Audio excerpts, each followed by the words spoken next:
पास आज ये तरीका है। ईडी के पास बड़ा साधारण तरीका है, 4-5 लोगों को उठाओ, उनकी फोन लोकेशन ढूंढो, और जो फोन लोकेशन विधायक जी के साथ आ गई उसमें डाल दो इस तारीख को इतने बजे करतार से मिला था। मिला था नहीं मिला था? अरे जब तुमने फोन में ही देख लिया तो मिला ही था। अब उसमें कोई भी स्टोरी डाल दो कि जी इसने इनको दिया या इसने इनको दिया, और वो फिर आप कोर्ट में साबित करते रहो कि हुआ नहीं हुआ, हुआ नहीं हुआ। ऐसे आजकल ईडी चल रही है। तो किसी भी आदमी को चलते फिरते को फंसाना बड़ा आसान हो गया। जब तक आप साबित करोगे तब तक कई साल जो है आप अंदर रहोगे। इस डर से जो है आज पूरा देश चलाया जा रहा है। ऐसे बहुत सारे नेता थे जिनके खिलाफ ईडी सीबीआई के मुकदमे किए गए। भारतीय जनता पार्टी ने पूरा कैंपेन भी चलाया उनके खिलाफ कि भाई ये बहुत बदमाश हैं, भ्रष्टाचारी हैं। ऐसे दर्जनों नेता हैं। जैसे आसाम के मुख्यमंत्री हेमंत बिस्व शर्मा, उनके खिलाफ 6 महीने तक कैंपेन चलाया कि भाई उन्होंने वाटर स्कैम किया है। उसके अलावा मुकुल रॉय, अजीत पवार, नारायण राणे, पेमा खांडू, ऐसे दर्जनों लोग हैं जिनके खिलाफ कहा गया कि इन्होंने भ्रष्टाचार किया है। उनके खिलाफ सीबीआई ईडी की जांच शुरू की गई, दबाव डाला गया, टीवी में मीडिया में बदनामी की गई, और फिर वो भारतीय जनता पार्टी में शामिल हो गए। और जब वो भारतीय जनता पार्टी में शामिल हो गए या समर्थन दे दिया तो ये जांच जो है ये ठंडे बस्ते में डाल दी गई। फिर इनको कोई सम्मन नहीं आया, कोई नोटिस नहीं आया। ऐसे दर्जनों मुकदमे हमारे सामने। अजीत पवार का सबके सामने है, जिसके बारे में कहा जाता था अजीत पवार ने हजारों करोड़ का भ्रष्टाचार किया है, अब जेल में चक्की पीसिंग ये बात कही जाती थी अजीत पवार के बारे में।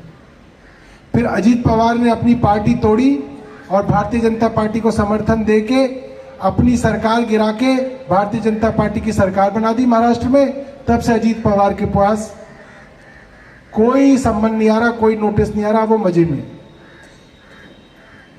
शरद पवार फिर भी नहीं मान रहे थे। जिन्होंने अखबार पढ़ा हो उनको पता होगा, कल शरद पवार के पोते की कंपनियों के यहाँ भी ईडी की छापे पड़े हैं। तो अब शरद पवार के ऊपर भी दबाव बनाया जा रहा है, भाई चुनाव से पहले आप भी थोड़ा हमारे बारे में सोचो, वरना हम आपके बारे में सोचेंगे। बंगाल के अंदर ईडी रोज जाती है। राजस्थान में जब कांग्रेस की सरकार थी तो ईडी के खूब छापे पड़ रहे थे।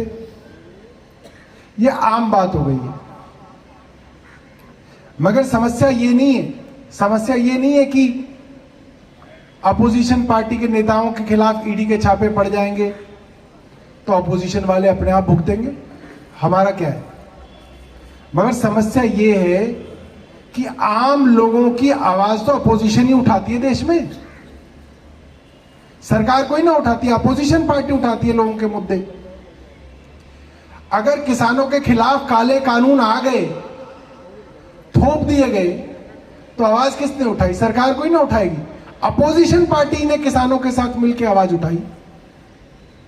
नोटबंदी हुई तो आवाज किसने उठाई? अपोजिशन की पार्टियों ने लोगों के साथ मिलकर आवाज उठाई। जीएसटी आया, उसके अंदर दिक्कतें थी तो वो आवाज किसने उठाई? अपोजिशन पार्टी उठाती है। महंगाई बढ़ रही है, हमारे बच्चे, नौजवान बच्चे आज बेरोजगार घूम रहे हैं। सब गांवों के अंदर ये हाल है, रोजगार नहीं है आज। जिसके पास किराए की आमदनी है उसका तो घर चल रहा है, जिसकी किराए की आमदनी खत्म हो गई उसका घर चलना भी बंद हो गया। बच्चे पढ़ाने मुश्किल हो गए, बेरोजगारी बढ़ रही है, महंगाई बढ़ रही है। कौन उठाएगा आवाज? ये अपोजिशन पार्टी के तो लोग उठाएंगे। सड़क पे उठाएंगे, पंचायत पे उठाएंगे, चाय की दुकान पे उठाएंगे, संसद में उठाएंगे, विधानसभा में उठाएंगे। यही तो काम है। अब ये है कि अगर आप आवाज उठाओगे तो अंदर ठोके जाओगे। संजय सिंह जी को बंद किया, महुआ मित्रा की संसद से मेंबरशिप कैंसिल कर दी, 100 सांसदों को संसद से सस्पेंड कर दिया गया क्योंकि आप सरकार से सवाल ना पूछो। तो अब समस्या ये है कि जो सरकार से सवाल पूछ रहा है उसको किसी ना किसी बहाने से जेल में डाला जा रहा है। इसीलिए ताऊ मामचंद ने जो बात बोली है उन्होंने मजाक में जरूर बोली है, मगर बात में सच्चाई है। पहले कोई आदमी इतना नहीं डरता था सरकार के बारे में बात करने से। सरकार को गाली नहीं देंगे तो किसको देंगे? हर आदमी दुखी होता था, सबसे पहले सरकार को ही कहता था। अब सरकार को सवाल उठाना मुश्किल है। पहले टीवी आवाज उठाता था। कांग्रेस के समय में कुछ भी गड़बड़ होती थी तो सुबह से शाम तक टीवी में चलता था कि ये गलत हो गया, ये गलत हो गया, ये गलत हो गया। टीवी भी 7-8 साल से सवाल नहीं उठा रहा। टीवी के अंदर जो एंकर सवाल उठाते थे उनको धीरे धीरे न्यूज चैनल वालों ने निकाल दिया। सब छोड़ छोड़ के जो है अब सड़कों पे घूम रहे हैं। जो सरकार की तारीफ कर रहा वही आज टीवी चैनल के अंदर है, बाकी कोई नहीं है। और आप सुबह से खोल लो, सुबह से शाम तक तारीफ ही तारीफ है सरकार की, उसके अलावा कुछ है ही नहीं। टीवी देखोगे तो आप कहोगे कि सब कुछ ही कितना बढ़िया चल रहा है। अपने नौजवान बेरोजगार बच्चों को देखोगे तो कहोगे यार कुछ भी ठीक नहीं चल रहा। महंगाई देखोगे तो लगेगा कुछ भी ठीक नहीं चल रहा, मगर टीवी देखोगे ऐसा लगेगा तो सब कुछ ही बढ़िया है। तो आज क्योंकि आने वाले लोकसभा चुनाव से पहले हम लोग मिल रहे हैं, मेरी आप लोगों से यही निवेदन रहेगी कि आप इस देश के बारे में सोचो, अपने बच्चों के भविष्य के बारे में सोचो, आने वाली पीढ़ी के बारे में सोचो और सोच समझ के आप निर्णय लो। अरविंद केजरीवाल जी की सरकार पिछले 8-9 सालों से कोशिश के पास आज ये तरीका है। ईडी के पास बड़ा साधारण तरीका है, 4-5 लोगों को उठाओ, उनकी फोन लोकेशन ढूंढो और जो फोन लोकेशन विधायक जी के साथ आ गई उसमें डाल दो इस तारीख को इतने बजे करतार से मिला था। मिला था नहीं मिला था? अरे जब तुमने फोन में ही देख लिया तो मिला ही था। अब उसमें कोई भी स्टोरी डाल दो कि जी इसने इनको दिया या इसने इनको दिया, और वो फिर आप कोर्ट में साबित करते रहो कि हुआ नहीं हुआ, हुआ नहीं हुआ। ऐसे आजकल ईडी चल रही है।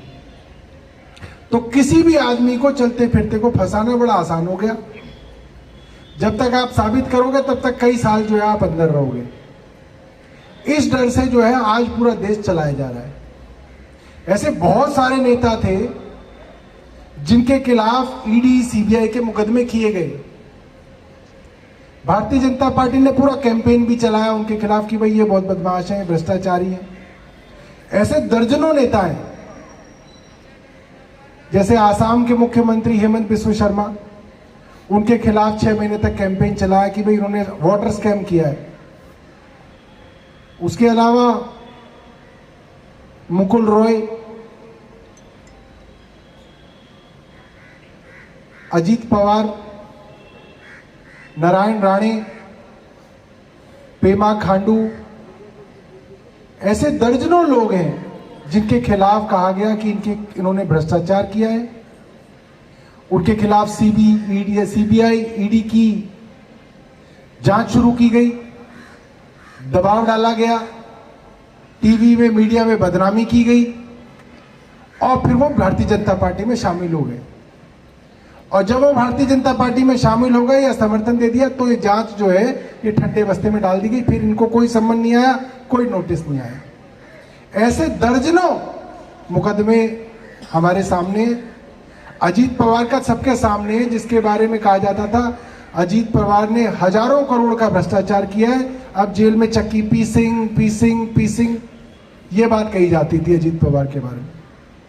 फिर अजीत पवार ने अपनी पार्टी तोड़ी और भारतीय जनता पार्टी को समर्थन देके अपनी सरकार गिरा के भारतीय जनता पार्टी की सरकार बना दी महाराष्ट्र में। तब से अजीत पवार के पास कोई सम्मान नहीं आ रहा, कोई नोटिस नहीं आ रहा, वो मजे में।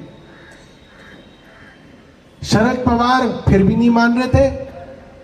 जिन्होंने अखबार पढ़ा हो उनको पता होगा, कल शरद पवार के पोते की कंपनियों के यहाँ भी ईडी की छापे पड़े हैं। तो अब शरद पवार के ऊपर भी दबाव बनाया जा रहा है, भाई चुनाव से पहले आप भी थोड़ा हमारे बारे में सोचो, वरना हम आपके बारे में सोचेंगे। बंगाल के अंदर ईडी रोज जाती है। राजस्थान में जब कांग्रेस की सरकार थी तो ईडी के खूब छापे पड़ रहे थे। ये आम बात हो गई है। मगर समस्या ये नहीं है, समस्या ये नहीं है कि अपोजिशन पार्टी के नेताओं के खिलाफ ईडी के छापे पड़ जाएंगे तो अपोजिशन वाले अपने आप भुगतेंगे, हमारा क्या है।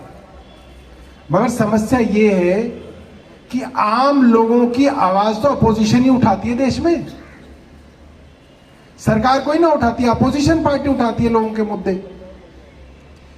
अगर किसानों के खिलाफ काले कानून आ गए, थोप दिए गए, तो आवाज किसने उठाई? सरकार कोई ना उठाएगी, अपोजिशन पार्टी ने किसानों के साथ मिलकर आवाज उठाई। नोटबंदी हुई तो आवाज किसने उठाई? अपोजिशन की पार्टियों ने लोगों के साथ मिलकर आवाज उठाई। जीएसटी आया, उसके अंदर दिक्कतें थी तो वो आवाज किसने उठाई? अपोजिशन पार्टी उठाती है। महंगाई बढ़ रही है, हमारे बच्चे, नौजवान बच्चे आज बेरोजगार घूम रहे हैं, सब गांवों के अंदर ये हाल है, रोजगार नहीं है। आज जिसके पास किराए की आमदनी है उसका तो घर चल रहा है, जिसकी किराए की आमदनी खत्म हो गई उसका घर चलना भी बंद हो गया, बच्चे पढ़ाने मुश्किल हो गए। बेरोजगारी बढ़ रही है, महंगाई बढ़ रही है, कौन उठाएगा आवाज? ये अपोजिशन पार्टी के तो लोग उठाएंगे, सड़क पे उठाएंगे, पंचायत पे उठाएंगे, चाय की दुकान पे उठाएंगे, संसद में उठाएंगे, विधानसभा में उठाएंगे, यही तो काम है। अब ये है कि अगर आप आवाज उठाओगे तो अंदर ठोके जाओगे। संजय सिंह जी को बंद किया, महुआ मित्रा की संसद से मेंबरशिप कैंसिल कर दी, 100 सांसदों को संसद से सस्पेंड कर दिया गया क्योंकि आप सरकार से सवाल ना पूछो। तो अब समस्या यह है कि जो सरकार से सवाल पूछ रहा है उसको किसी ना किसी बहाने से जेल में डाला जा रहा है। इसीलिए ताऊ मामचंद ने जो बात बोली है, उन्होंने मजाक में जरूर बोली है मगर बात में सच्चाई है। पहले कोई आदमी इतना नहीं डरता था सरकार के बारे में बात करने से, सरकार को गाली नहीं देंगे तो किसको देंगे। हर आदमी दुखी होता था, सबसे पहले सरकार को ही कहता था। अब सरकार को सवाल उठाना मुश्किल है। पहले टीवी आवाज उठाता था, कांग्रेस के समय में कुछ भी गड़बड़ होती थी तो सुबह से शाम तक टीवी में चलता था कि ये गलत हो गया, ये गलत हो गया, ये गलत हो गया। टीवी भी 7-8 साल से सवाल नहीं उठा रहा। टीवी के अंदर जो एंकर सवाल उठाते थे उनको धीरे धीरे न्यूज चैनल वालों ने निकाल दिया, सब छोड़ छोड़ के जो है अब सड़कों पे घूम रहे हैं। जो सरकार की तारीफ कर रहा है वही आज टीवी चैनल के अंदर है, बाकी कोई नहीं है। और आप सुबह से खोल लो, सुबह से शाम तक तारीफ ही तारीफ है सरकार की, उसके अलावा कुछ है ही नहीं।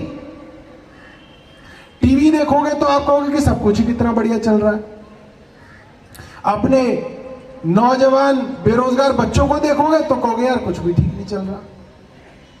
महंगाई देखोगे तो लगेगा कुछ भी ठीक नहीं चल रहा, मगर टीवी देखोगे ऐसा लगेगा तो सब कुछ ही बढ़िया है। तो आज क्योंकि आने वाले लोकसभा चुनाव से पहले हम लोग मिल रहे हैं, मेरी आप लोगों से यही निवेदन रहेगी कि आप इस देश के बारे में सोचो, अपने बच्चों के भविष्य के बारे में सोचो, आने वाली पीढ़ी के बारे में सोचो और सोच समझ के आप निर्णय लो। अरविंद केजरीवाल जी की सरकार पिछले 8-9 सालों से कोशिश कर रही है कि जो आम लोग हैं उनके साथ, उनके लिए कुछ किया जाए और आप लोगों का आशीर्वाद रहेगा तो आगे भी इस सरकार के हाथ मजबूत रहेंगे। आप सब लोग यहाँ पे आए, आपका बहुत बहुत धन्यवाद। मौसम खराब है, धूप अभी तक निकली, फिर भी इतने सारे लोग करतार जी को हमें आशीर्वाद देने आए। आप सब लोगों का बहुत बहुत धन्यवाद। जय हिंद।